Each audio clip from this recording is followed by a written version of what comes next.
This is Tommy's Outdoors 121. After last week's blog where I reviewed a book by Sue Tidwell called Cries of the Savanna, today I'm bringing you my conversation with Sue Tidwell, with the author of the book. Yes! I always enjoy those episodes where I talk with the authors of the books that I reviewed on Tommy's Outdoors, because I'm really interested in the whole process of how the book was created and what was the motivation to write the book. And so this is how we started conversation with Sue about, we talk about the research for the book and how long it took to, complete the whole material and to publish the book and what made Sue really to publish that book. And from there, we went into taking some deeper dive into some of the stories described in the book. I had an opportunity to ask some questions that I had while I was reading the book. And from there, we, started discussing, in general, conservation in Africa, what role hunting is playing in conservation in Africa, and also some of the controversial aspects of it. We didn't shy away from that conversation, and obviously Sue doesn't shy away from that conversation in her book. So very enjoyable talk with Sue and very enjoyable book. Like I said last week in a blog review, you definitely should get yourself that book, whether you complete novice to the, conservation issues in Africa, or whether you already know a thing or two. No doubt you will learn something new from that book. And now you can get that book using the provided links. The links are in the description of this show. And if you buy the book using those links, you not only get yourself an excellent book, you will also support the podcast and support my work on the podcast. And speaking about supporting the work, my work on the podcast, I launched Tommy's Outdoors shop. So you can go to tommysoutdoors.com/shop or just, click on the menu called shop on tommysoutdoors.com, and you can buy those t-shirts, one of those that I'm wearing right now, high quality, heavy cotton t-shirt with the Tommy's Outdoors logo. And now you can also get yourself Tommy's Outdoors hats, those lovely high quality cotton hats, 5-panel construction with embroidered Tommy's Outdoors logo. It's a 5-panel, so the seam is not going across the logo. Pre-curved sandwich bill, really high quality hats. And you can get them for almost nothing on tommysoutdoors.com/shop. And finally, if you want to support me personally, you can buy me a coffee. As usual, buymeacoffee.com/tommysoutdoors, the link in the description of the show. It is greatly appreciated and helps me edit those episodes for you. And now, without any further delay, ladies and gentlemen, Sue Tidwell and Cries of the Savanna.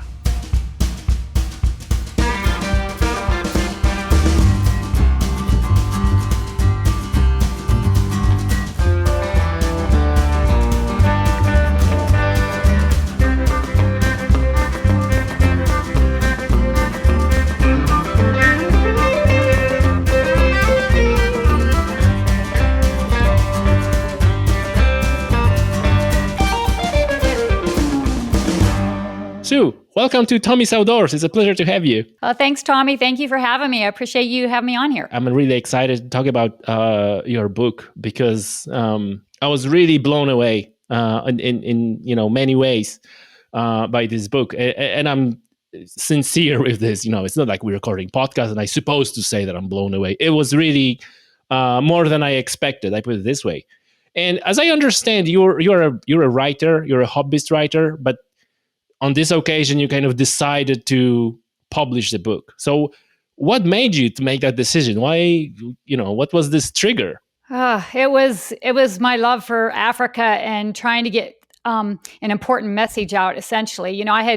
I had written, to be honest, I'd written Christmas letters. I'm known for my long 10-page Christmas letters where I go into all my adventures, and my family and friends have been telling me, you need to write a book because I write it. They always say like they feel like they're there right with me on these little adventures, but I really had never desired to publish. But once I was in Tanzania and I fell in love with the people and the wildlife, and I went there with these misconceptions, and I even understood certain things about sustainable use that other people didn't. And so if I would question things, it made me realize how important it was for me to help other people understand and give them awareness of the reality of Africa instead of this fairy tale version. So I just felt committed to write the book, and I made a promise to Lily and our Game Scout that I would try to help the world understand. So it kind of evolved into this book. Right. So, like, the whole experience is really, you decided that it was worth sharing with. Like, how long was that safari trip? It was about 3.5 weeks. We were on the ground in Masimba camp for about 22 days, and then of course there's travel both ways. So probably 3 days at each end. When I was reading the book, I was wondering, like, how the whole research process for the book looked like, because you go into so much, like, so much details, and I imagine you spend hours and hours researching. And the follow-up question is, did part of that research happen before you guys actually went on a trip on that safari, or was it like everything after? It was kind of like I went down a rabbit hole, because once I was over in Tanzania and saw or felt in my heart how important sustainable use of wildlife is, because the readers might not understand. I did grow up in a hunting family, so I understood hunting deer and elk and certain things like that. I grew up eating deer meat, but I was one of these people who was selective about it. So I didn't want my husband hunting a zebra. The idea of people hunting elephants and lions and leopards just really, I didn't get it. I mean, I wasn't like anti-hunter, but because I know hunters, I know what kind of people they are, but I also didn't understand why we should need to hunt that kind of wildlife when some of them are endangered. But once I got to Africa and I saw the reality of boots on the ground, and I met with these people, and I lived out in a remote section, even for just 3 weeks, I realized how important it is. So anyway, I felt in my heart that I felt this in my heart, but I knew when I was writing the book, once I got to the book point, decided to write the book, I knew I had to back up what I learned with facts, a little bit. I didn't want to overwhelm the book with facts. I try to make it a fun book so that people will read it, but then I just weave in the facts as I learned them. But then, I just kept researching to back up what I felt and what I learned there, because I just didn't want to take the hunting outfit's word for it, for instance. Or even Lily, although she's a Game Scout and not affiliated with a hunting organization, I felt it was important to back it up. So I read a lot of stuff, mainly from non-hunting biologists, is where I got most of my information, to make it more credible. Yeah, because this is always this notion that if someone hunts, then for sure their the information is somehow pro hunting rather than general.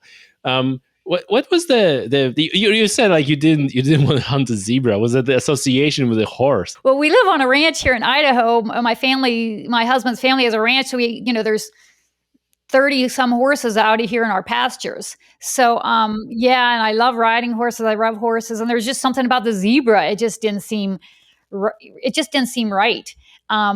We tend to get so familiar with deer and elk, and, we see a million deer and we understand they have to be controlled, and we understand all that here. But yet when we equate it to exotic animals, we kind of lose all of our common sense sometimes goes a little bit out the window, and we base things on emotion. And then that's exactly what I did. I was basing it on emotion. But, I still went with my husband because I trust in my husband. I trust in, these things, and I was willing to learn. And as I went with him, I just discovered they're not horses. And they are wild animals. And they were they kind of turned out to be our nemesis. But they're amazing animals, but like everything, they need to be controlled. And more than that, it's just that the hunting makes habitat valuable in its natural form. That's probably the number one benefit of hunting in Africa. Yeah. And why do you think is so that we have such a emotional attachment? Like you said, you grew up on the farm. You're familiar with hunting deer, and it was like a normal thing. And even so, for you, you talk about the book about this emotional conflict about the hunting of these other animals. So now you can only imagine what's going on through the head of people who are not familiar with the hunting, right? They living in a Mhm. city, and they're, even surprised that hunting is still going on, right? So Yeah. why is so? Like, what is it because we're not familiar with those animals, or maybe we are, too familiar almost with those animals? And too familiar, I'm saying, like, like, for example, in Ireland, even, if you ask kids in school, like, name one animal, they're not gonna name Pine Martin. They will go elephant, or you know. Uh-huh. I think it is maybe a little bit of both. I mean, in one sense, we're familiar with them, the idea of them, but we don't have them in our backyard. We're not living with, 5-ton elephants, destroying our crops and that kind of thing. So even though we're familiar with them, we're familiar with the idealized part of them, I guess. And we have to look at them realistically and what it's like to live with them from the viewpoint of the people on the ground. So no different than us here in America. If you have a farm and you have way too many deer, they give out certain permits, there's to control the population, to control the crops. Well, um, deer aren't an elephant or a lion or a leopard. So it's definitely a different thing. But I think I think in some ways it is because we're familiar, but not familiar with the reality of them, if that makes any Mhm. sense. Yeah, it does. It does. I think you're right. I think you're right. What was your like most memorable encounter with these animals? I guess the most memorable thing, I don't know if you call this an encounter, but it was the cries of the night. Hmm. Laying in your tent, and we're literally way out in remote Tanzania where we had to take a 2.5 hour bush plane to get there. We were 16-hour drive from the nearest village or nearest city and 4 hours from the nearest village. So we were way out there. And you're in a tent and you hear the cries of the savannah, as the book is Mm. called, but you hear the lions and the hyenas and the monkeys and the hippos. There was a hippo pool about 300 yards away, so you could hear them bellowing at night, and you could hear the elephants once in a while. They didn't go through every night, but you could hear them go through and hear them gurgling sound. And it was just amazing. Every night was, I call it the African symphony, because every night was a little different. We would wake up in the morning and be so excited to hear, what did you hear last night? And it was terrifying, but yet it was amazing and enlivening at the same time. You felt, it sounds corny maybe, but you felt so alive sitting there listening to those sounds, even though you were terrified. I can only imagine how what I remember from my own experience, which is like a tiny, in comparison. But when I was on a fishing trip in Africa, it was like what I remember. We arrived it wasn't even the fishing lodge. It was just like a stopover, but first night in Africa, and we were absolutely knackered. And at first, like you said, when I woke up in the morning and I heard birds, and my first thought, like, well, like, I'm definitely not in Europe. Like, it definitely doesn't sound like anything I know. And it was only birds, so I just couldn't imagine, like, like a lions and all these beasts. It's like, oh my god. The hyenas kind of went all night long from the moment you went in, and they have like 11 different sounds. So it was just amazing listening to these different sounds. And then the lions, we called it the bewitching hour, because usually around 2 a.m. is when the lions started, or that's when we woke up anyway. Wow. We would be so exhausted, we'd kind of fall asleep a little bit. It was hard to fall asleep, but you'd fall asleep. And then around 2, um, all of a sudden you'd hear the lions roaring and, grunting back and forth. And then, anyway, that was, I Wow. called it because after that it was hard to sleep. Right. Did you get used to in any way throughout the 3 weeks? Because I presume, like, initially it was terrifying. Like, oh my god, there's a lion out there. I think it was like in the beginning of the book you're describing that. But did that went away as? I don't think the excitement never goes away. And the fear is always a little bit there, but at the same time, you're looking forward to it. So it's kind of a weird thing, because if I didn't hear lions, I was disappointed. I mean, I Mhm. wanted to hear them every night, and and I just I loved looking forward to what we were going to hear at night. So I don't know if you ever really get over it, or I didn't in that amount of time, but Yeah, yeah. It was a little bit like I was asking my friend who was in Australia for many years, and he was telling me how terrified he was of spiders and snakes and so on. And I asked him, like, did you get used to that? And he said, like, I don't know if you can ever get used to that. At least not in the 4 years I was there. So he was never. Well, I don't know. Like in the book, as you know, I was scared to death of the idea of spiders and snakes getting in our tent. Yeah. So when I saw that zippered, the sides were zippered to the bottom, and the snakes couldn't get in where we were sleeping. I mean, I literally almost got down on the floor and kissed it. I mean, I was so excited because I was used to going elk hunting with Rick, where critters can crawl under the tent. They can get in there. You wake up with mice there, or we found a snake under the cot one time. But at least there with those zippers, unless I was stupid enough not to zipper my door, we at least didn't have to worry about snakes and spiders inside the tent anyway. It's safe to say that you're like a seasoned outdoors person, right? You were camping with your husband, because he's a seasoned hunter, right? So you were Correct. No stranger to deer camps and being out in the wilderness and so on. And even though you had those experiences, it seemed like Africa was totally different level. It is a different level. I never hunted growing up with my brothers. It was always like, by time I saw the meat, it was hanging in the garage, ready for processing. But when I married Rick, I started going on the hunts with him, and I found that I just loved being on the hunts. I love the outdoors. I love the adventure, the challenging of yourself, because wherever he was going, I was going. So it was a challenge to me too. And I love that. But Africa was definitely a different kind of situation, because, I mean, let's face it, in North America, there's very few animals that are going to really kill you.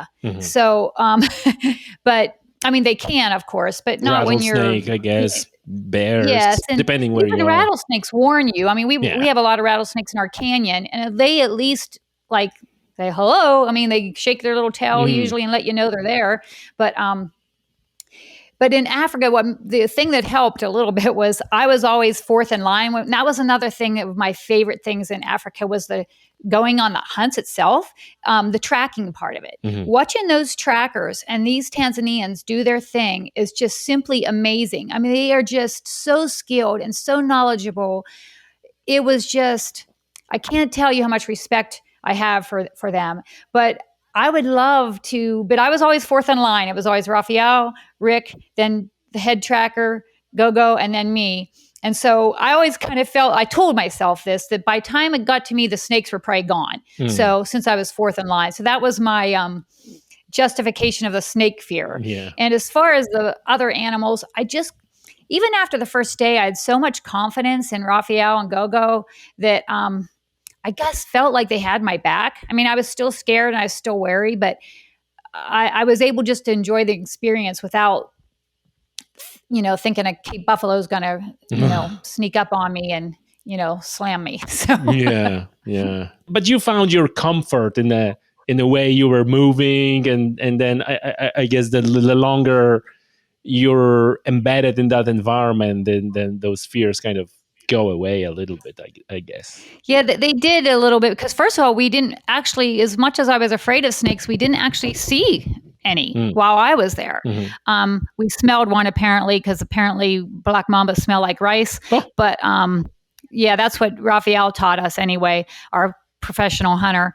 But so yeah, I kind of got where I just loved being out there. I just loved I loved seeing how close we, and you have to understand, just because you're going after an animal doesn't mean you get it. So we did a lot of tracking and a lot of on the ground stuff. And I just love that. I mean, so many times you'd get so close and then the guinea fowls would give you away, or the hartebeest would see you, and then the zebras would go running, and it was just, but I loved it. I love that part of it, that being on the ground with the animals and trying to sneak to get close to them. That was really exciting for me. I didn't care if Rick ever got a shot, to be honest. I was just happy being there. Yeah. And to be on the ground. Yeah. So you were not hunting it? No, I was not hunting. No. Right. And I did have an issue. It was hard because, like I said, I had these mixed feelings. But so there were a lot of tears. But I also came to understand how much sacrifice is needed. I mean, the sacrifice of a few well chosen old males allows many more animals to live, by protecting their habitat and giving local people a reason to protect them and placing a value on them. So I kind of learned that as I went from a lot. I learned a lot from Lillian. Lillian was our game scout, who they assign a Tanzanian game scout with every hunting party. And she is not affiliated with hunting party in any way. So that's probably by design so that they don't get too cozy. But Lillian was a 23-year-old young female, spoke pretty darn good English. She was assigned to go with us. That was her first day at camp too. She had never met any of these people, just like I had never met any of these. We had 21 people taking care of us. Right. So 21 in the camp. 21 people taking care of 4 of us. Yeah. Oh, wow. We're pretty spoiled. And I never thought of myself as high maintenance, but apparently we're high maintenance compared, you know what I mean? Because they had to, all of our water for showers came out of a little hole in the ground, like about a 3-foot hole in the ground. That all had to be scooped out, carried to a fire, heated over fire, carried up a ladder, put in a tank. Wow. Yes, it was. I'm telling you, it was just so eye-opening. And once I found that out, of course, my showers got very short, and I skipped when I could. But yeah, once you learn what is involved in the simple things that we take for granted, yeah, because it was the dry season, so they were scooping it out of they would dig a hole in the sand bed of the riverbed, and water would seep up, and so they would get that there, and that's where they washed our clothes. And that's where they got all their water. This is a reoccurring theme when I talk about Africa and people who came back from Africa, like how many things we're taking for granted. If you flip the switch and there's a light coming on and you don't even think you're expecting this thing to go. Well, people, they have to deal with all these things. Plus, like you mentioned, human wildlife conflict is a serious thing because maybe we start with even tsetse flies. Can you just This is probably one of the most annoying things. Like when I think, I want to go to Africa one day.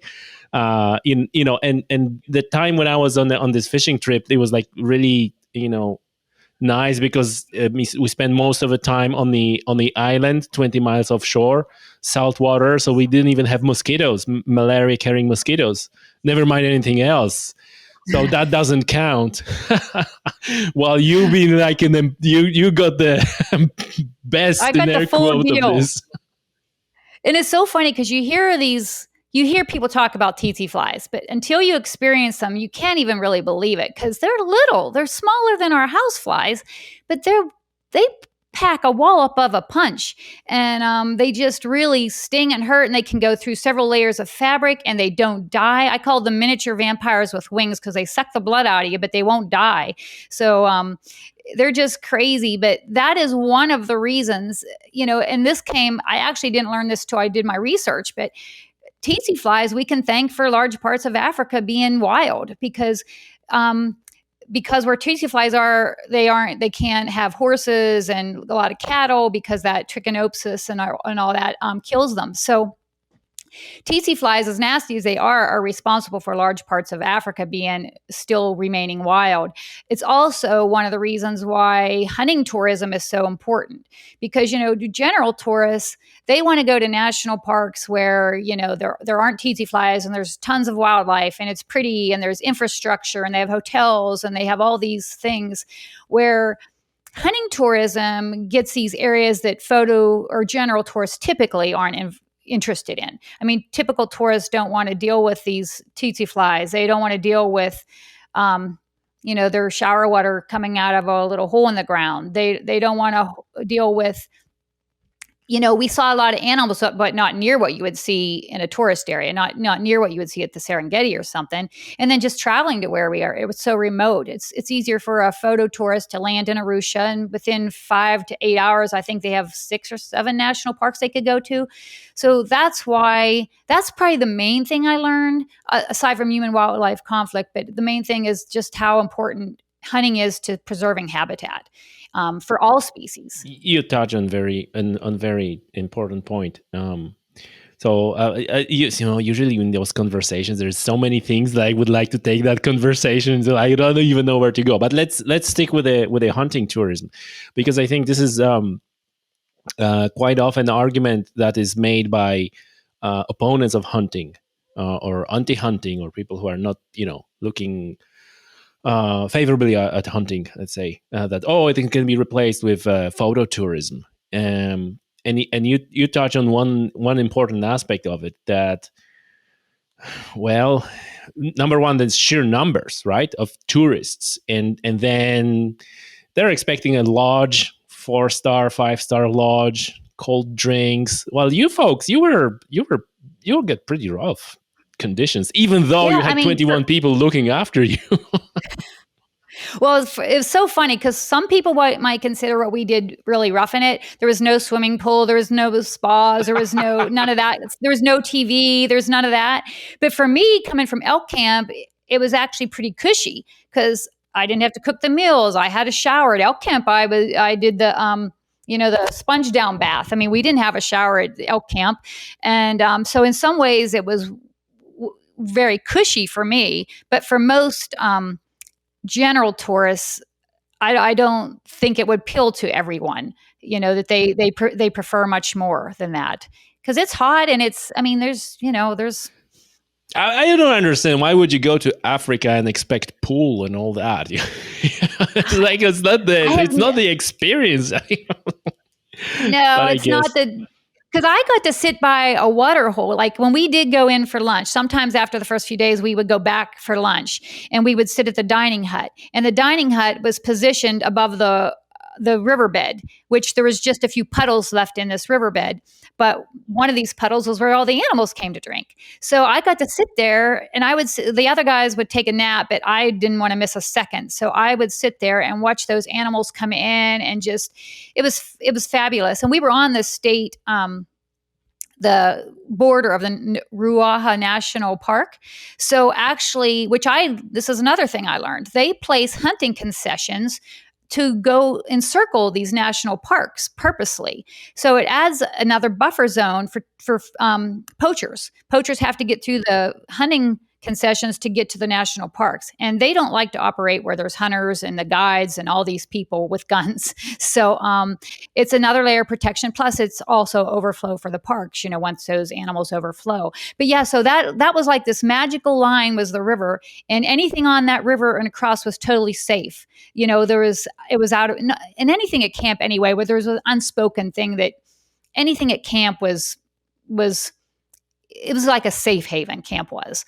But so that was pretty, like, one time we were stalking a Cape buffalo, for instance, and after 2 or 3 hours, it crossed that magical line, and that was it. It was done. I was enjoying those descriptions of a Cape buffalo stalk.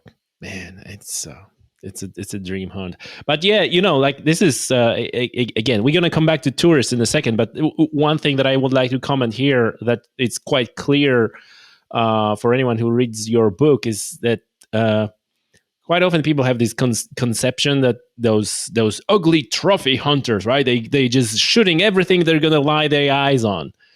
While this is like a lot of outside of the rules that are like I said, you had like effectively government official with you, exactly making sure that everything is according to a law and so on. And there's a lot of rules and regulations, and that's why you have PH who can assess the animal with that. And again, like, it's fantastic to have these conversations and have the books like these and spread that information, because very often it's like, oh, they're just gonna go for the biggest one, and like, no, there's like the whole body of knowledge and incredible experience required to actually pick the animal that is a legal animal. Yeah, it's really, I mean, there are exceptions in certain areas where maybe they're culling, they have too many of an animal or something. But in general, they're seeking animals that are past breeding age. So they're seeking older males. It necessarily doesn't even have to do with the horn size. It has to do with how old an animal is. So just for instance, had been pursuing a kudu. We followed them quite a ways. Then Rick was actually on the sticks, had him in his sights, and then Raphael at the last minute said, "No, he's not old enough." So, and this kudu's horns were 48 inches long. So when you compare that to what we know in America, that was honking huge, but it but it wasn't mature enough. He thought it needed another 3 or 4 years before he would be harvestable. So you gotta, I mean, at first, of course, you're kind of, Rick was disappointed, but then at the same time, it just proves everything we learned, that it's more about the age of the animal, so it just backed that up. And like I said, I'm not saying everything's perfect. I'm not saying that they don't have exceptions in different countries. Sometimes, like I said, they have to harvest different animals for different reasons, but all in all, that's how it works. Yeah, and look, there's always cyclists who are going to run the red light, but that doesn't mean that all cyclists run the red lights. They usually pretty disciplined bunch, right? And so I guess that's just the nature of life, that people who are against something, they're gonna pick the worst example of that something they're against. Is like, oh, everybody is like that. Was like you said, there are even like unspoken rules, like, oh, in the camp, everything that's in the camp, we're not choosing this, which was very very good to read about it. And again, it's a first-hand experience that you're relying to readers. I want to go back to a second to the tourists as well, tourism, photo tourism, and explore the idea whether photo tourism can replace hunting in terms of dollars and so on and so forth, and protection of the wildlife. Would you agree that also a sheer footfall is a problem? There's like a lot of these people. I see photographs and I see basically Land Rovers or Land Cruisers, bumper to bumper to bumper to bumper, packed with people, and then lions are eating zebra or whatever. And I look at it and it's like, how these lions are wild. They're anything but wild. They're just so accustomed to cars and everything. There's no wilderness. We need both types of tourism. I don't ever want to say that one should go for the other, but that's what I want people to understand. We need photo tourism in the places that will work, and we need hunting tourism in the other places. But you're right. If people are thinking they're going to go to a hunting habitat and animals are going to stand around and let you watch them eat a zebra, you've got another thing coming. I mean, I had very few pictures of animals while I was over there. All I got was their butts, because as soon as they heard the Land Cruiser, they were gone. That's why, of course, you have to get into stalking and tracking. But yeah, it's a whole different concept. I think that's another one of the misconceptions. You think you're going to go to Africa and these animals are all just going to be standing there as you drive by, and it's going to be a shooting gallery. Because that's what we see on TV. We see the lions sitting there eating the zebra. We see all the animals just standing there as tourists go by with tons of vehicles there. It's not like that in a hunting concession. They know they're being hunted. When they hear that vehicle, they know what that means. And so it's a whole different ballgame. But yeah, you're right. There's way less stress on the environment. It takes 100 to pay for from 16 to 1,600 photo tourists. I mean, that's the difference. And, of course, it depends. And Africa's a big place, so it just depends where they're at and what the model is. But essentially, it's an undisputed fact that hunting brings in way more money with way less stress on the environment. You don't need these fancy lodges. You don't need your beds changed every night. And they're usually at that camp and they stay at that camp the whole time. Photo tourists, usually they stay somewhere 2 days, they move on, stay somewhere else 2 days, they move somewhere else, stay 2 days. And then, so, you know what I mean? It's just a much more stress on the ecosystem. Yeah, exactly, exactly. Even taking into account the animals that will be removed from the ecosystem, even with that, especially when we talk about carbon footprint and all that, sheer number of people that, yeah. Let's talk about human wildlife conflict. So I want to for 1 second come back to tsetse fly because. Okay. How do you protect yourself from these members? Because the biggest thing is like, I don't know, but I don't think that I would be so concerned. Well, probably I would once I'm there about it being bitten, but they're carrying this disease, which is that disease? No, there is still there is a treatment for that disease. It's a sleeping sickness. Sleeping sickness, yeah. If you catch it, quickly, if you definitely can be treated. Fortunately, I have to admit that when I was over there, I didn't know it carried sleeping. I just thought they were annoying bugs. I didn't know that. So I don't know. No one told me, or I didn't know. But like I said, I just went there.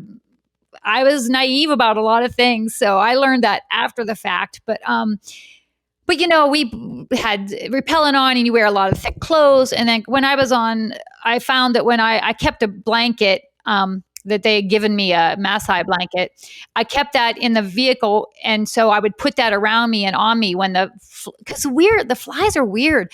You would go maybe an hour with no tsetse flies. And then you would drive through something and all of a sudden you were just hit with them.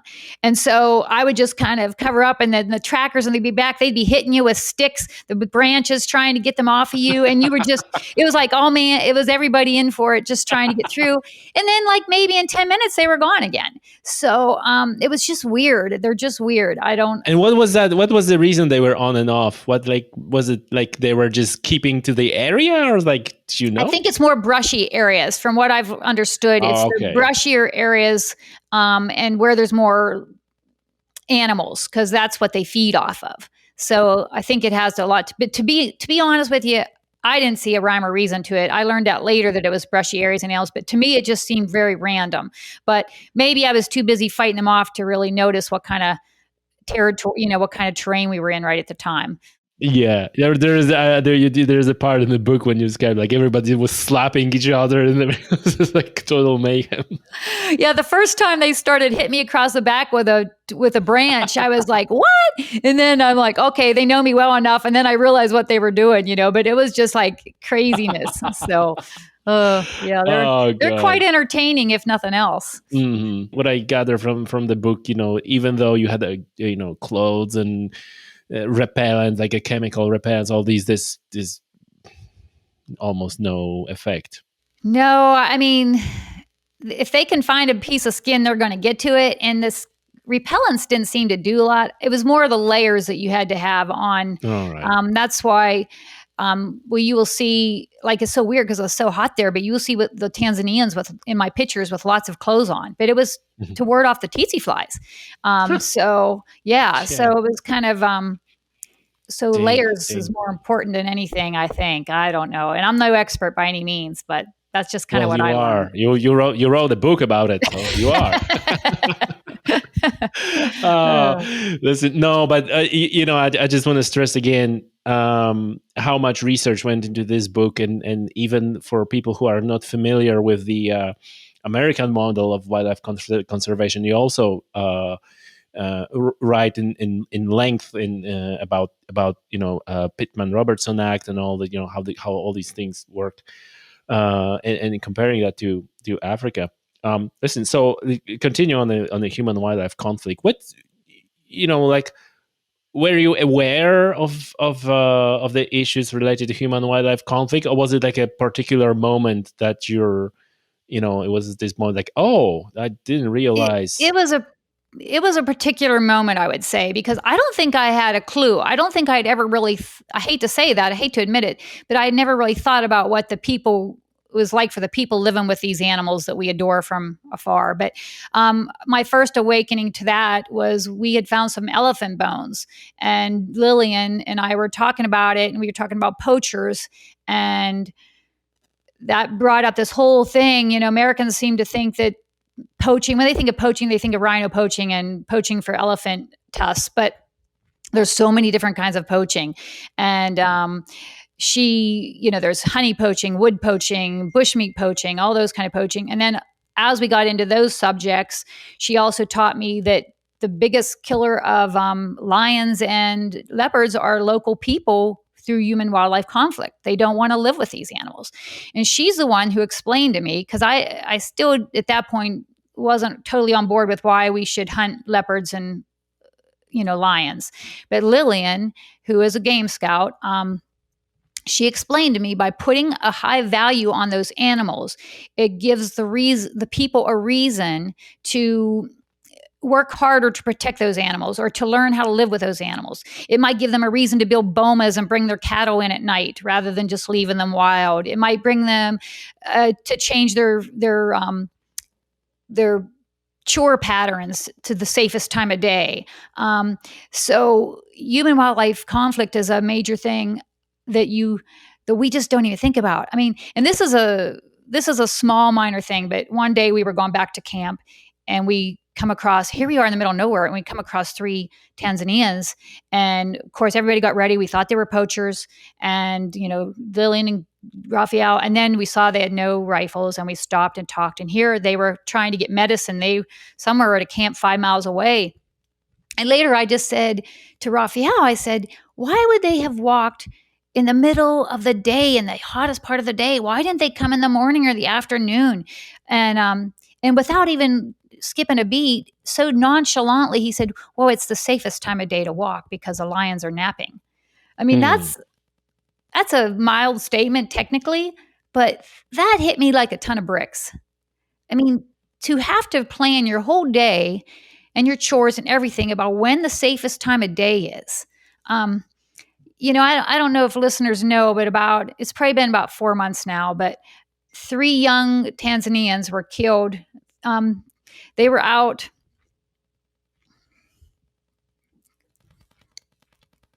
They were after tending their family's cattle, 4 brothers, and the lions killed and ate 3 of them. And Wow. the one little boy was able to escape to the tree, and he was injured, but he survived. But he had to watch 3 of his brothers get eaten by lions. Whoa. So this is the kind of the reality of things that they have to deal with. And you can see why poisoning and killing, I mean, that's the number one, people don't realize it, but that's the number one death to carnivores is poisoning. And that in turn kills every other animal that feeds upon it. But yeah, they don't have guns there. Most rural Africans don't have guns. So they kill when they have animals, they kill randomly. They just put poison out and kill whatever carnivores. It doesn't matter. They're young, old, babies, pregnant. It doesn't matter. So that's where most of the carnivore deaths occur. And that's why you have to make them very valuable, because they will, for those old males, by making them very valuable, they'll work harder to try to alleviate the dangers and live with those dangers. Yeah, like someone said that if those animals don't have a value through hunting or tourism or any other way, their value is negative to these people. They have a negative value because they are destroying crops. Like in case of elephants, like the whole situation in Botswana, or like you said, it's just. You have to deal with death of your family members or your neighbors, whether from crocodiles or lions or anything else. And these are not things that many people willing to wrap their head around. I think a lot of these people who are expressing those opinions don't spend any time thinking about it. It's just very simplistic. Oh, it's a beautiful lion and should live there because it's there. Like, well, we have a problem like if the seagulls are picking chips from people on the beach. There's like, oh, we need to call seagulls, and right, and here you deal with a crocodile or lion that can eat you.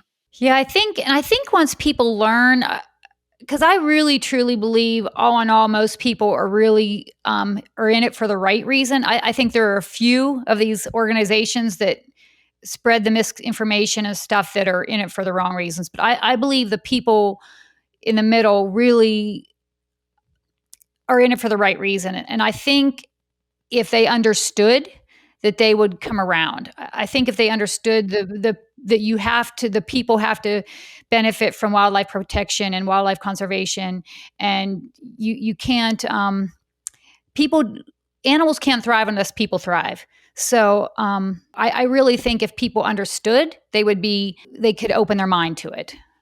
Yeah, I guess that's a big problem because we even had that conversation not long ago on the podcast that quite often people kind of hang their identity over something, right? And then if someone identifies as an animal rights activist, it's very hard to get that person to listen and to be open to ideas, right? So you always kind of targeting, in air quote, those people who are in the middle, who are willing to listen and say like, well, I'm not sure about that.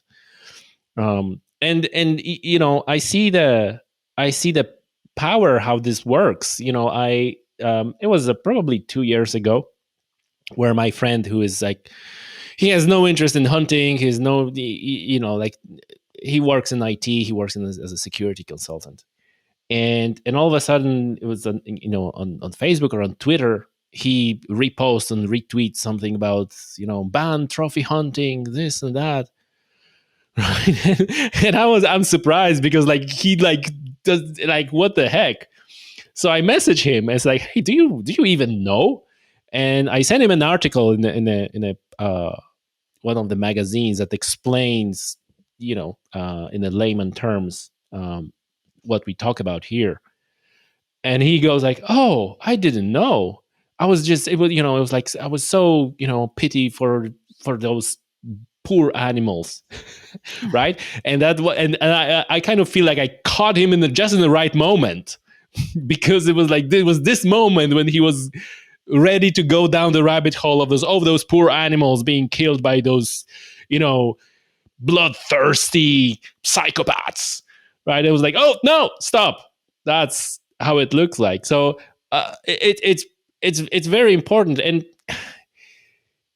which brings me to another question for you, about the audience of your book and the reception of your book, because I presume that a lot of people who are in the hunting community, let's say hunters, they will love your book. Like, I love your book. It's great. And like I said on the top of the show, in the introduction, that if I were to recommend one book that covers the biggest spread of issues and experiences, that's the book. That's your book. Because thank you. Yeah, absolutely. And again, I was truly amazed at the details in the research that you went into. That was not like, oh, this is what happened, this is what I've seen, but you gave a big background. So it gives you, like, on one hand, story, which is always the best thing, to tell the story, but then as a part of that story, people can learn a lot of things. So but as usual in those things, like, the hunting community is like a little bit preaching to the choir. A lot of people know these things. They're gonna pick out the bits. I pick a lot. I knew a lot of things that you write, but I also pick a lot of bits that I didn't know. About the black rhino and the white rhino, about the how their mouth is built. And like, very detailed information you have there. I just loved it. But how to get to people who are not hunting, like they're those in the middle, right? Because and did you got any feedback? I presume there was probably also a bit of criticism, but do you feel like you're getting into those people who are in the middle or who are not interested? I feel I'll be honest with you. I kind of need the help of hunters to get it out into the world because once non-hunters read it, people in the middle, that 80% in the middle, once they read it, they're kind of blown away by what they learn because they had no clue. Their hearts are in the right place, but they just had no clue. So it's making a huge difference. And I've even changed a few anti-hunters' minds. Now, granted, they only read the book because they either knew me or they knew somebody who recommended it to them. Because I went to a book club one time, for instance, and a bunch of Seattle realtors, and they loved the book, had a totally new concept of sustainable use. They even look at mounts on the wall differently, thinking, oh my, they're honoring animal. It's a memory. They don't look at them evil anymore. But when I asked them if they would have picked up the book on their own, they admitted they wouldn't have, because as soon as they saw hunting in the description, so I kind of need hunters to help me get it out there, really, to be honest. I talked to a marketing guy. I'm new at all this. So he said, you need to get it in the hands of hunters and let them get it into the hands of the people who they know that need to read it. So I'll tell you one of the most rewarding things. I was on Facebook, and a hunter who had read it was having a discussion with someone about hunting, and he recommended that she read my book. He said, I really want you to read Sue Tidwell's book. And so that was, to me, okay, that's exactly what I need, So, but because it is changing the minds of people once they read it. And that was my intent. Like, I didn't really gear it towards hunters. To be honest, I didn't know what I was doing when I did this, but I just knew I wanted to reach people. But I didn't know that hunters would enjoy it because I thought maybe it's not hardcore hunting enough. But it turns out all the hunters are loving it too. The ones that have read it, or the ones that have reached out to me anyway. And they, of course, like the message. And then non-hunters are just, even housewives, everybody, that once they get it in their hands, are enjoying it. So it's a trial and error. Yeah, and listen, I think that a lot of my listeners and viewers is, I always say that with my podcast, with every episode, I have like a half of my audience upset because I either had an episode about hunting, and then the non-hunting part is upset, and then I have an episode about rewilding, or about some conservation efforts, and then some people from the hunting quarters comes like, oh, these guys.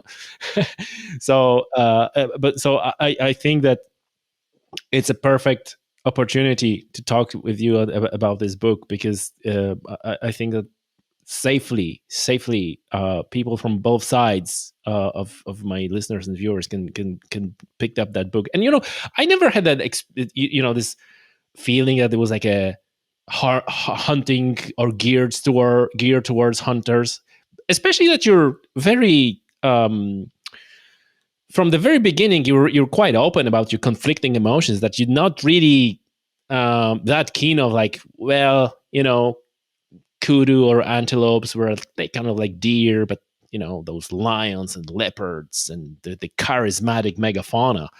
You were quite open that this is not something that you were comfortable with. How are you now? Are you more comfortable with? Are you still is that still like like a out of need you will accept it, but you don't love it? I think I'm still emotional about it when it comes to the harvesting of an animal.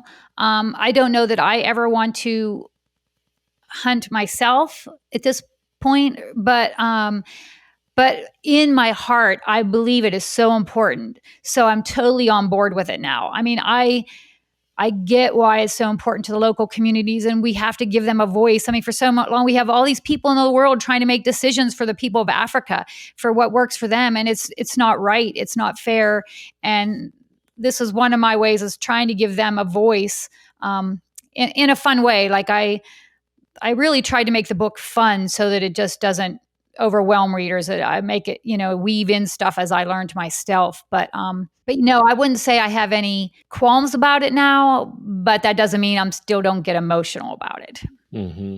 Yeah. Of course I want it to be ethical. I'm all for ethical hunting, but how do you see the proportion, how much of that hunting concession and license hunting, how much this is driven really like a grassroots movement, like a people of Africa who wants to set it up this way, and how much of it is this, rich white guy comes in and throws around his money, and so of course those poor people will go with what he says to do because he got money.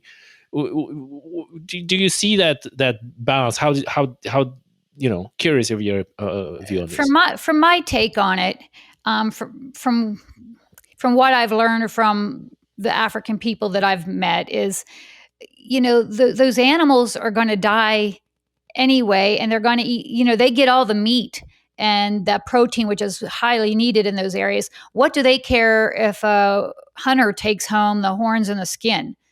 They don't need the horn and the skin, but they do need that meat. But if somebody, are they going to go out and that's the thing with poaching, there's no limits. So they'll just, they don't you got to remember, they're, most of Africa, most people don't have guns. So when they go to kill an animal, they just set a snare and it captures anything in its way. It can be a baby, a pregnant mom. I mean, it doesn't matter. And it might not even be the targeted animal. Like a lot of lions die from snares that were intended for kudu, for instance. So, or for an antelope. So these animals are going to die anyway to get protein. So, but they're not making any extra if they kill it. But now, if a person comes and pays money to come over there, they're giving that money to the community. Certain parts of it, it's all split up and it's different for every country, of course. But they still get the meat, and the hunter gets to take home the skins and the horns. And from my understanding of it, is they don't care about that. They don't care about the horns and the skins. Yeah, for sure. And plus the aspect that we kind of like alluded to, but never like specifically said, that the habitat protection is probably the biggest aspect of it. I think you have a picture in a book where you can see the boundary where you have a fields and the land where people are farming, and then habitat, and that habitat is a concession. And this is I guess bit that people often miss, that it's not so much one or another animal that counts. It's the habitat. It's where the opportunity for these animals to live, breed and reproduce and replenish. And then when you in a controlled way, or even in a sustainable way, remove the animal from the habitat, it's not a big deal from the perspective like those animals as a species will continue and then they have a habitat. Well, a lot of people think of poaching or hunters or all this as the number one threat to wildlife. The number one threat to wildlife throughout the world is habitat loss. So anything you can do to preserve habitat in its natural form is a good thing, because even if you're protecting a lion in that habitat or a kudu, you end up protecting everything that's in that habitat. And I like to compare it to, you have to make that land valuable or give it a purpose. So say you have this expanding population, and they're where that line I was telling you about, where you saw the ranches and the farms. Now, if they weren't making any money from this hunting concession, that land was just basically sitting there. They would want to make it useful. So if there wasn't hunting, cattle would start encroaching. They'd start plowing it under. They'd make it worthwhile. You would do the same thing if you owned 100 acres in Idaho, where we're at, for instance. If you have 100 acres and it's just sitting there and you're paying taxes on it and you have to live, you're going to make that 100 acres, you're either going to put it in wheat ground, you're going to make it pasture, or hey, if you can raise some white-tailed deer on there, well, in our case, mule deer, if you can raise some and you can hunt them sustainably, you might keep that habitat natural. So, you gotta, the habitat has to pay for itself, if that makes sense, or the animals have to pay for themselves. No, for sure.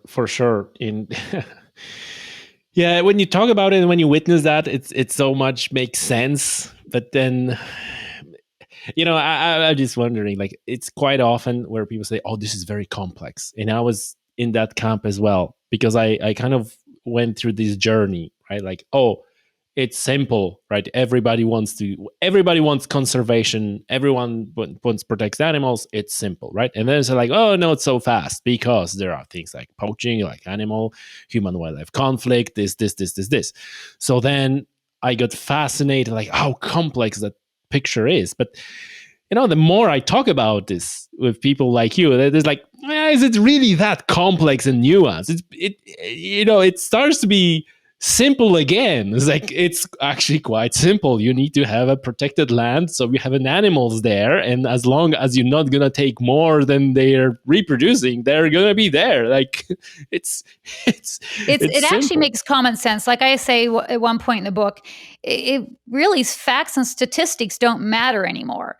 It's common sense. Once you really start thinking about these things and you relate it to your own life here, or you relate it to how you would protect your kids, or you want your kids to have a better life, or once you start relating to things, it just makes common sense to me. We have there's plenty of facts and statistics to back it up, but I think, like you said, it's irrelevant, Yeah, anymore. yeah, And another thing I want to say about Africa, as far as, it is complex in the fact that Africa is 3 times the size of America. It's huge. So you might have a shortage of elephants here, but like in Botswana and Zimbabwe, you have way too many elephants and they're destroying the habitat. So you can't apply a one size fits all to all of Africa. There are parts of Africa that, yeah, they need more wildlife. They need, da da da. And then there are other parts where they're eating themselves out of house and home and destroying habitat for every creature. So, elephants is a big one. Elephants is a big one because this is like, yeah. Overall, there's not that many left compared to what it was. But then you have those pockets where it's like, it's bad for those elephants as well. I had on the podcast Ron Thompson, and he was laying out exactly the numbers and what needs to be done, and all these things, and again, people kind of often can see past the fact of like, oh, this majestic animal is being killed. Like, yeah, but if you're not gonna do that, then you have a elephant calf starving or left alone because the mother, I think it's cow is called elephant cow, needs to travel huge distance to the nearest water source, and that calf just simply cannot follow. And therefore, and he was saying like, well, yeah, we 10, 15 years ago, we never seen elephant calves on their own running around.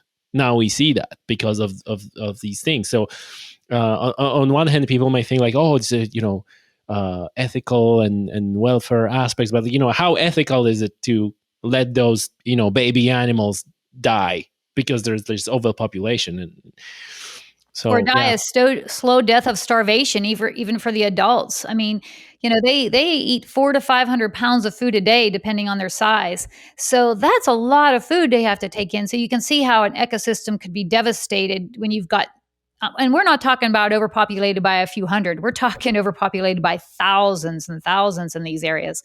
So, as Ron Thompson would know, but it's just, yeah, it's a slow, horrible death for these animals and the other animals that they're eating the food from. Yeah, it's a total mess, to be honest, with these situations. Sue, listen, are you planning to come back to Africa? Yes, I am. Wow. That's the thing. You go to Africa once this was supposed to be our once in a lifetime experience. You can never go once. Don't ever think you're going to go once.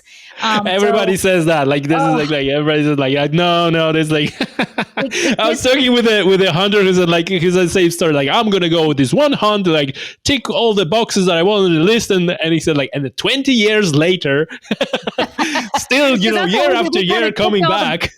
We sold all kinds of stuff to be able to go.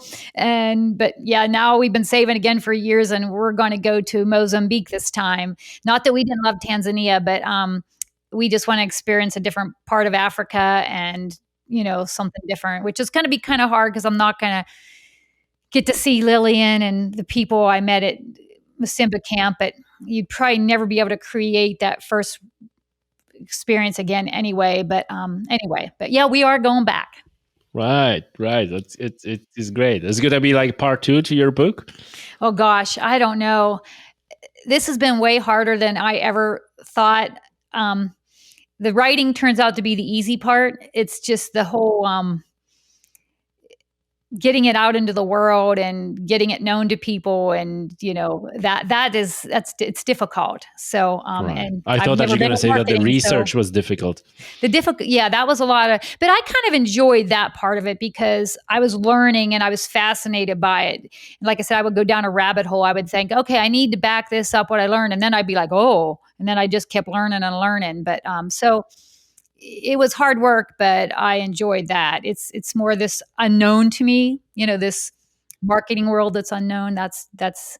But anyway, so I don't know if I'll write another book or not. But everybody keeps asking if I will. Yeah, you should. You definitely should. No, I think like you said, the educational aspect of it is very strong and is very needed. Is badly needed. Listen, so just to close off, I just want your opinion on the on the term trophy hunting. So we obviously we understand the term trophy hunting, right? But do you feel like in a current climate, let's say climate and understanding, do you think that the term is become unhelpful and should be avoided, or do you think that no, the term is what it is and we should just educate people what the term means? It's probably a little bit of both. I hate using the term because it has such negative connotations. And it's kind of sad when you think about it. Everything else in our world, you get a trophy for doing something and it's not looked at negatively. You win a Exactly. baseball tournament, you win a golf tournament, you get a trophy, and it's like, oh, yeah, you got a trophy. But in the hunting world, they've been able to put this negative thing on it. And for people who don't understand hunting, they don't understand that pose behind the animal with a smile. Once you go on a hunt and you're with that person and you see that they've worked 10 days or years or whatever, and you've dealt with all these things, and you see the work and the torment and the challenge that goes into it. So you understand that smile a little bit better. So I understand that smile, but other people don't. But I wish we would get to calling it selective hunting or conservation hunting. I wish we could come up with another name, but I don't know that the aunties will ever go on board with that. This is too helpful to their cause. Yeah. Yeah, I know. I like someone was saying tourist hunters, and I said like, no, that won't work because the shorthand is th. So selective hunting, I think, works because you are being very selective. Even if you're specifically out for a female that they need to call in that area or something. But and conservation hunting makes sense. But anyway, that's not for me to decide. Yeah, part of me thinks like, look, I on a serious note, I'm of the opinion that if the term is not helpful for the cause, it's better to stop using the term, and because it's not helpful, and it's we're not here to force something on, especially that this is not important really what we call it. But part of me thinks like, if we start using that term all the time, that could also work, because in fairness, if you go and you hunt a deer, it's your trophy hunting. You have your trophy, you have that bone on the wall or even in the freezer. And before even I was, I started hunting relatively late. It's relatively new to me. I was always I was an angler, and I was fishing, and before I even was aware of the whole discussion about trophy hunting, I was always saying like, I'm after trophy fish, and this is my trophy photo of the fish. And like that wasn't like all of a sudden, trophy fishing is like, oh, what you doing? You're after trophy fish? Like, yeah, sure. Like, I want a big one. So part of me is like, well, yeah, let's start using that all the time. I even was got a little bit of a flack on social media by calling birders, the people who do bird watching, that they doing like a trophy birding because they want this like one unique bird and something. Oh my god! Huh. What? That wasn't smart move. Yeah, yeah. I got the wrong side of a stick from birders for trophy birding. Anyway, Sue. I was amazed too, like you said, about how many hunters don't even understand hunting in Africa. I mean, Really? yes. I mean, even in Oh, America, they, in a way, were like me. They think it's, I don't mean they, when I say they, I don't mean everyone. I mean, but there are a lot of people in America that feel like, oh, that's just a bunch of rich people going over there. And they don't understand trophy hunting either, but somehow they don't equate it to the fact that they're looking for a mature male to harvest in a deer, and that's also a trophy. It's kind of weird, but that was interesting thing for me to learn, that not everyone understands, not even hunters understand hunting in Africa. yeah, yeah. Because there's probably this notion that you go to this wild country, wild wilderness, and you just walk around with a rifle and do what you want. Like, oh, this one. It's like no, no, no, no.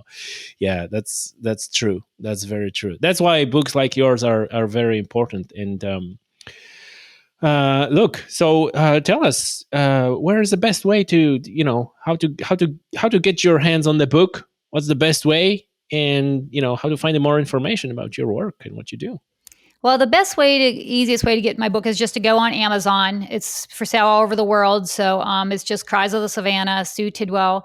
Um, You can also follow me on Instagram, which is SueTidwell.writer. I'm also on Facebook under Sue Tidwell, under a business page, which shows about my posts. And on Instagram, you'll see a lot of, I post every day pretty much about animals and wildlife. So you'll learn little tidbits Those are there. And you'll learn, fantastic photos and videos. I really enjoy your Instagram page. Yeah, oh, well, yeah, thank people, you. go and give Sue a follow. It's well worthy. It's well worthy. Really, really. Are these all of photos that you took on your trip? Some are, but to be honest, a lot of them aren't. I always give the photographer credit, but like I said, a lot of the animals for me were running away, so I got butt shots because we were hunting. So my focus wasn't photography. So we were, the animals were always on the move. So yeah, a lot of times to teach somebody about, like we were talking about the rhinos, the difference in how they eat and the different noses. I borrow pictures from photographers and I always give them credit. And most of them like it because, they always reach out to me, and because I give them notice to their page too. So yeah, I can't take credit for all those photos. A lot are mine, but a lot of But them aren't. those like you said, butt photos, like to some extent, they're, to me, like they're more valuable. Yeah, like I remember from your book, there's a photo of an elephant in the long grass that is walking away, and Mm-hmm. it's a fantastic photo because that's not a photo you see every day. Because everybody wants like these big, massive elephants with the tusks and with a trunk raised or something, big ears and so on. And even if you're not a hunter and not the interested in the wildlife in Africa, you've seen hundreds of photos like that of an elephant. So yet another photo of a massive elephant, but that photo is like very natural. Like, oh, that is, that tells that story. Like you actually seen that, and this is what you would expect. What's happening? Elephant in the long grass, and he goes like, "Oh, I'm out of here," and you just manage to just snap like while he on his way out. I thought it was a fantastic photo. Well, I great. loved I'm it. glad you liked it, because I questioned putting that in there because I thought, well, I don't know if anybody's going to want to see the butt of an elephant, but it did speak to the story that this is what I saw. This was the so I love it, and like I said, it speaks to me that this is authentic photo, right? Like I could, I could even for this podcast, I can, take a photo of the stock website of a massive elephant, a beautiful photo, but like, yeah, it's probably taken from one of those, long line of Land Cruisers. Exactly. Well, And and this elephant is it's all the pictures in the book are mine, other than the illustrations. And I did have to I had an illustrator because, like I said, I didn't get good pictures of animals. So, but all the pictures in the book are mine. It's on the Instagram that I sometimes borrow pictures, well, except for the one from Amy Dickman and that habitat picture. But most shout of the out to Amy pictures, Dickman. She was also a guest on our podcast, so shout out yeah, Amy. she's amazing, isn't she? Yes, yes, yes. And I'm just blown away by her patience and the long debates that she has on Twitter. And like, I'm not really on, I'm mainly on Twitter and Instagram. I'm not really Facebook guy, but she has such an amazing patience and explaining and like, why, how you do. I was like, how you do this, Amy? I wouldn't. Seriously, I I'm would with give up. you. I tried Twitter for a while, and of course, I was following Amy, and I would try to get involved in the conversations as well, but they were so mean and so hostile, and the abuse she took as a non-hunting biologist was blew me away. And I'm like you. I'm in awe that she continues to fight the good fight because she takes a lot of abuse. I mean, I get some death threats and stuff, and I get threats already, but Already. um, I mean, nothing too major, I don't think. I, well, I just kind of hope they're blown off steam. And Yeah. somebody was going to shoot me from 2 kilometers away, but since we're in America, I assume that they're talking kilometers or in another country, so I probably don't need to worry about that too often. They gave that away. They gave that information like, oh. but anyway, so I just try to like, they're not going to come to Idaho, but Yeah. Oh, the same here. After Ron, podcast with Ron was like, oh, how dare you even talk to him? Like, well, he seemed to me very educated, and But I guess, like we said earlier, people who are very emotional and they hang their entire identity on one thing. I guess they're, to some extent, there's no point of. But I guess, like with Amy and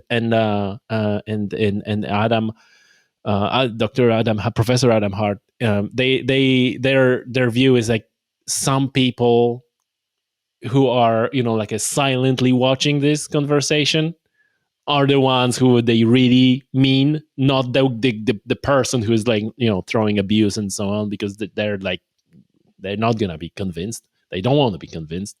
But there's probably they might be right. They might be right. I don't know. I let them do what they do.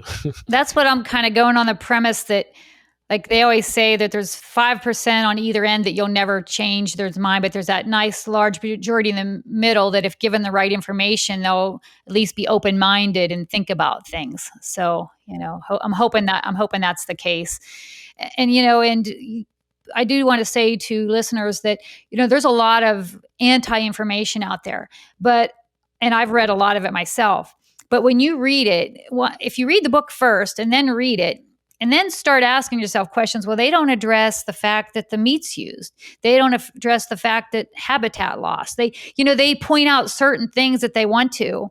Their arguments are skewed in my take. Most of them. I mean, I don't want to speak for all of them. Yeah, but here's the thing. Here's the thing with social media and those posts. This is like quick, bang bang, like a fight, like a exchange of punches, right? You literally spend years researching and writing entire book on a subject. There's no even comparison, right? And I kind of adapting the same approach. Obviously, podcast is nowhere near the amount of information, knowledge, or effort like writing a book. But we sitting here over an hour talking about stuff, right?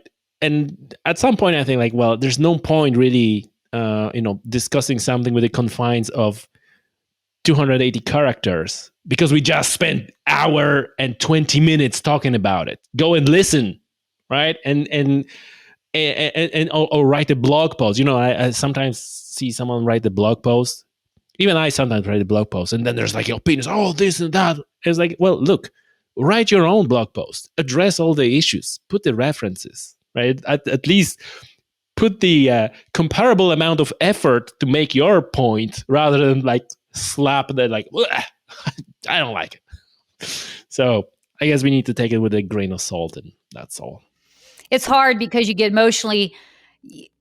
I feel so strongly about it. It's hard, but you do have to do that, and just try to get a win where you can, and try to help people understand where you can.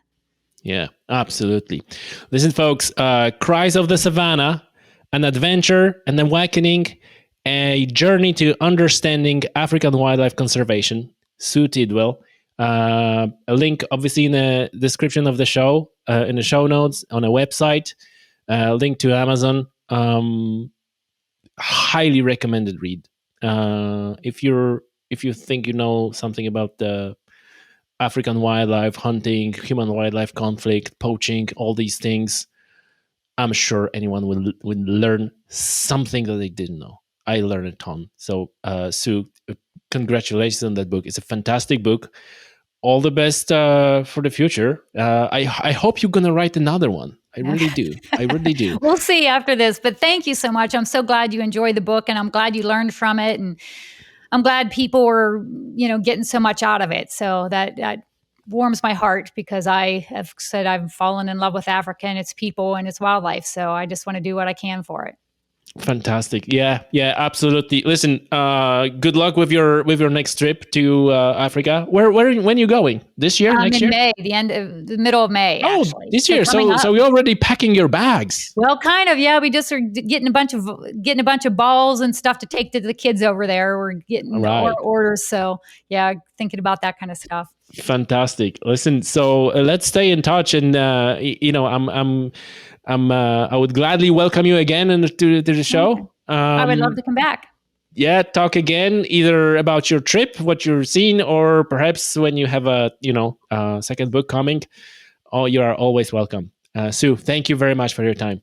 Thank you, Tommy.